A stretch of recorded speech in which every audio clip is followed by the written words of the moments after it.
Bismillahirrahmanirrahim. Assalamualaikum warahmatullahi wabarakatuh.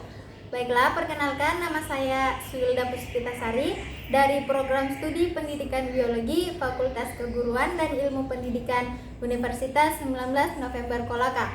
Kali ini saya akan membuat video mengenai fotosintesis. Nah, fotosintesis itu ada dua tahap yang saya bahas, yaitu reaksi terang dan reaksi gelap. Kita mulai.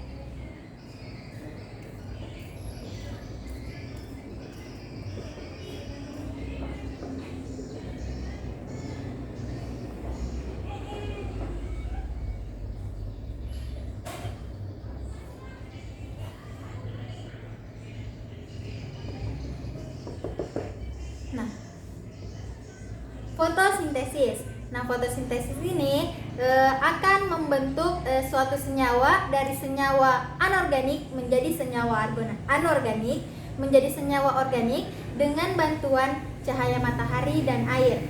Nah, fotosintesis terjadi di daun, tepatnya di sel palisade. Nah, di sel palisade ini terdapat klorofil. Di sini disebut grana. Grana ini menyimpan banyak kloroplas, sedangkan cairan di luarnya yaitu dinamakan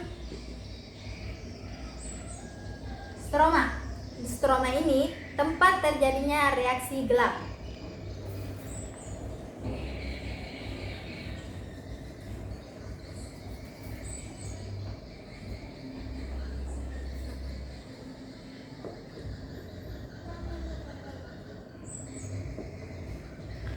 Kita lanjut ke reaksi terang. Reaksi terang itu membutuhkan dua fotolisis, yaitu fotolisis 1 dan fotolisis 2. Fotolisis 1 dia akan menangkap cahaya sebesar 700 nanometer, sedangkan fotolisis 2 hanya bisa menangkap cahaya 680 nanometer. Di reaksi terang ini terjadi dua proses, yaitu proses siklik dan non-siklik.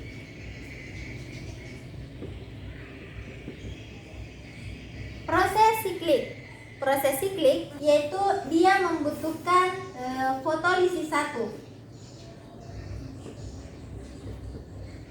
Saya akan menyingkatkan dengan P700.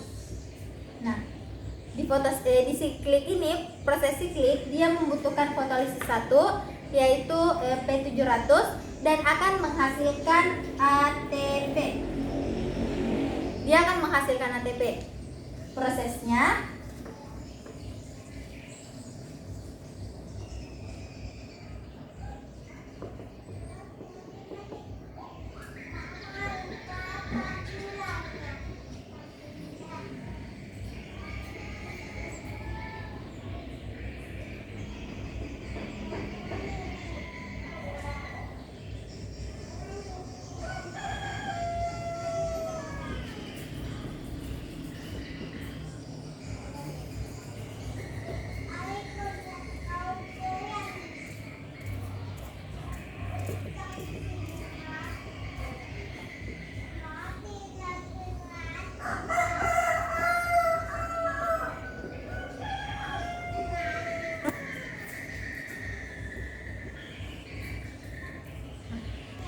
ini gambarnya, yaitu dimulai dari P700, dia akan terpapar oleh cahaya matahari.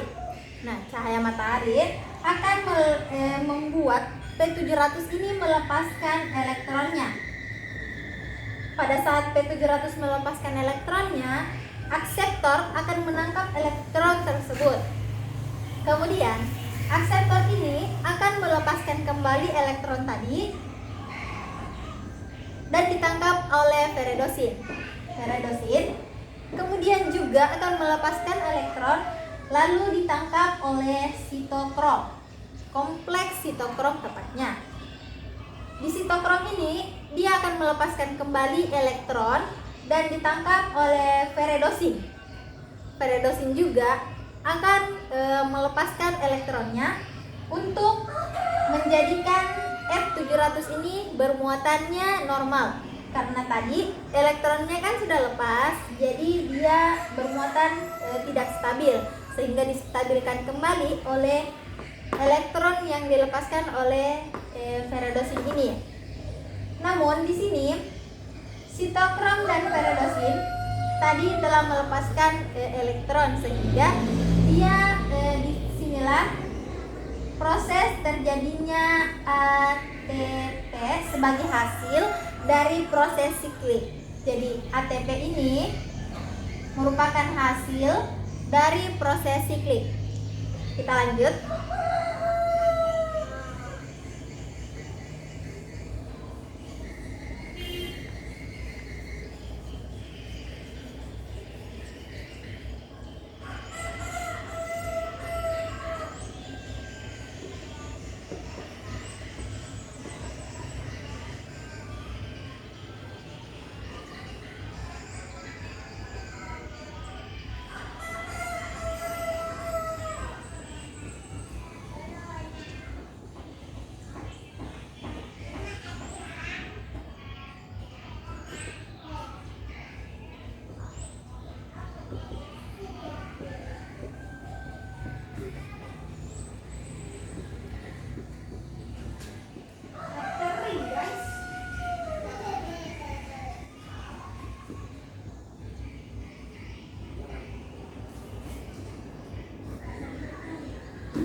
Kita mulai dari P680 akan dikenakan cahaya sehingga elektronnya itu akan lepas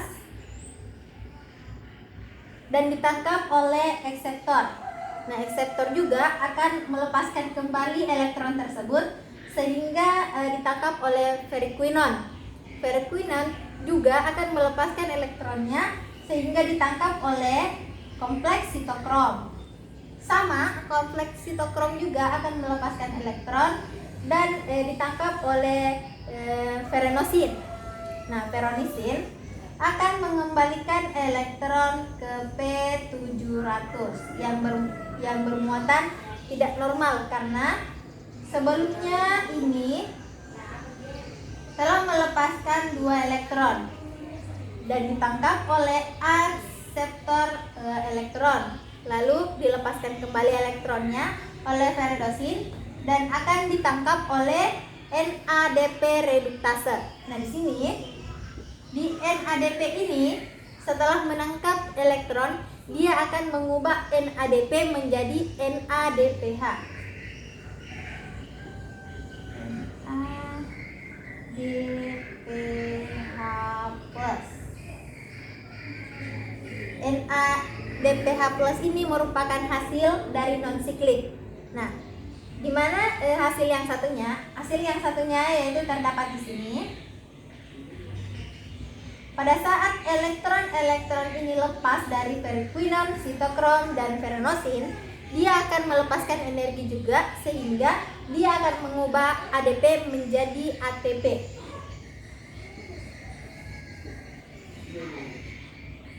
Ini dua hasil dari non-siklik. Kemudian ini P680 bermuatan tidak normal atau dia tidak stabil karena elektronnya lepas. Bagaimana cara kita untuk menstabilkannya? Yaitu dengan cara pemecahan molekul air atau H2O.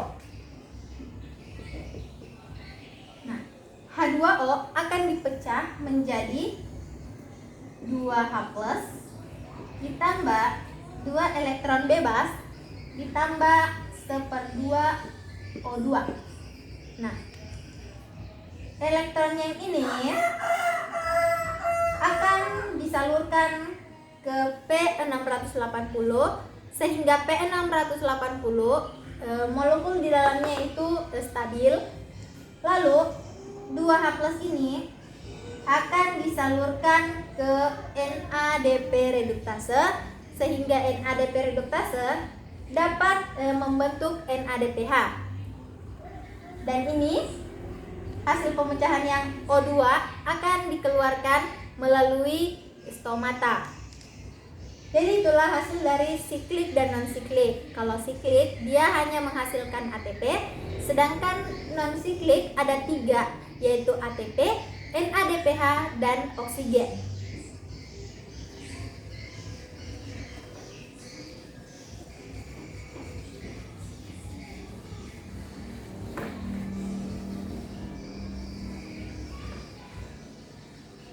Kita lanjut ke reaksi gelap.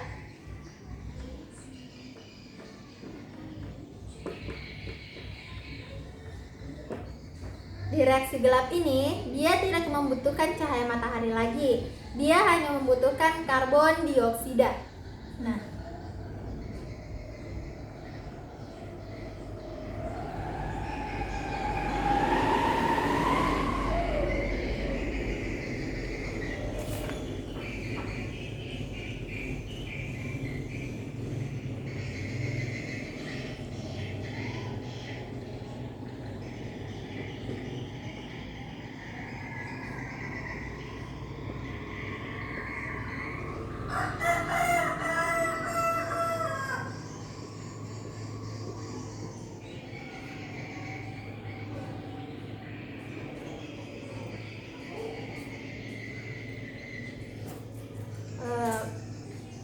proses reaksi gelap. Nah, di sini reaksi gelap itu membutuhkan karbon dioksida. 6 RUBP akan membutuhkan 6 CO2 dalam proses fiksasi. Nah, dalam proses fiksasi ini dibutuhkan 6 CO2 untuk menghasilkan 12 PgAl atau asam fosfat.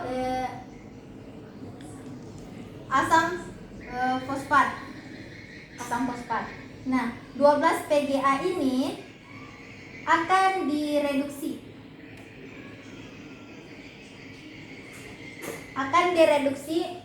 menghasilkan 12 PgAl atau fosfogliserat aldehid. Nah, dalam pembentukan 12 fosfogliserat aldehid ini membutuhkan ATP dan NADH plus.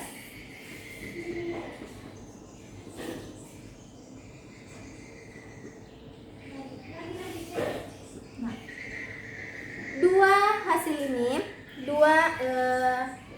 energi ini dihasilkan oleh reaksi terang tadi.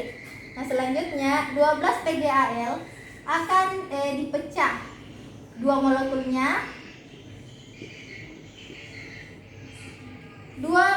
PgAl akan dipecah untuk menjadi bahan baku dari pembentukan glukosa atau C6H12O6.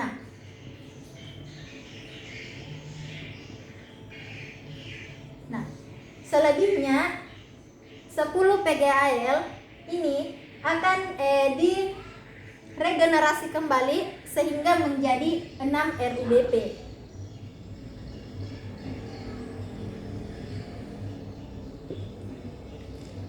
Ini akan berbentuk seperti siklus sehingga reaksi gelap ini dinamakan dengan siklus Calvin. Jadi hasil dari reaksi gelap ini yaitu selain dari glukosa, dia akan menghasilkan glukosa. Jadi kesimpulan saya akan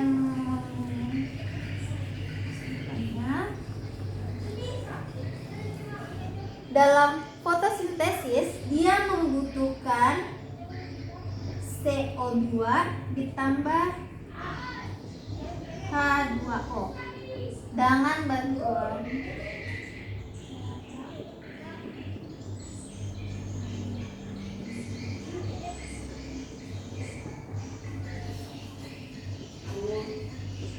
kita samakan ini saja.